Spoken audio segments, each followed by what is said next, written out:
Tanggal 1, notifikasi masuk, gaji sudah cair. Rasanya lega, akhirnya bisa bernapas lagi. Tapi coba jujur, tanggal 10 mulai was-was. Tanggal 15, mulai hitung-hitungan. Tanggal 20, saldo tinggal sisa. Dan kita mulai bertanya, kenapa ya gaji UMR selalu terasa tidak cukup? Kalau kamu pernah merasakan itu, kamu tidak sendirian. Di channel ini kita tidak akan menjual motivasi. Kita akan bicara realita. Mari kita lihat kenyataannya. Misalnya UMR 3 juta rupiah. Begitu masuk, langsung keluar lagi. Kos atau kontrakan. Listrik, air, internet, transportasi, makan. Belum lagi kalau kirim ke orang tua. Belum lagi kebutuhan mendadak. Masalahnya bukan karena kamu boros. Seringkali memang angka dasarnya sudah mepet, tapi ada satu hal yang jarang kita sadari. Uang habis bukan hanya karena kecil, tapi karena kita tidak pernah punya sistem.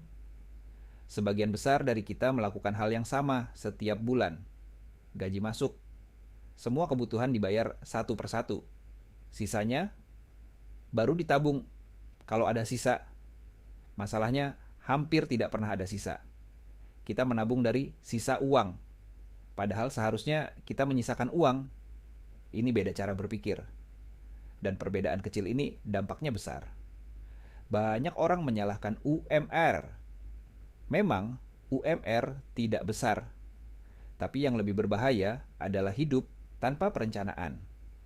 Karena bahkan ketika gaji naik nanti tanpa sistem, uang tetap akan terasa kurang. Masalahnya bukan cuma di jumlah, masalahnya di cara mengatur. Dan kabar baiknya, cara mengatur bisa dipelajari. Kita tidak akan bicara investasi besar dulu.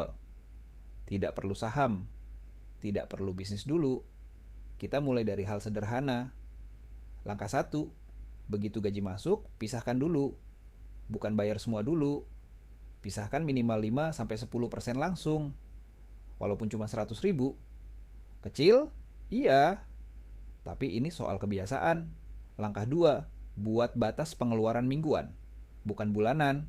Karena bulanan terasa panjang, mingguan lebih terasa nyata.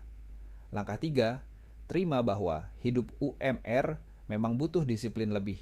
Bukan karena kamu gagal, tapi karena marginnya tipis. Semakin tipis margin, semakin penting sistem. Kerja UMR itu berat, tapi tanpa sistem akan selalu terasa lebih berat. Di channel ini kita tidak akan menjanjikan cepat kaya. Kita akan belajar bagaimana bertahan dan perlahan bertumbuh. Dari sudut pandang pekerja biasa. Kalau kamu merasa ini relate, kita lanjut di video berikutnya.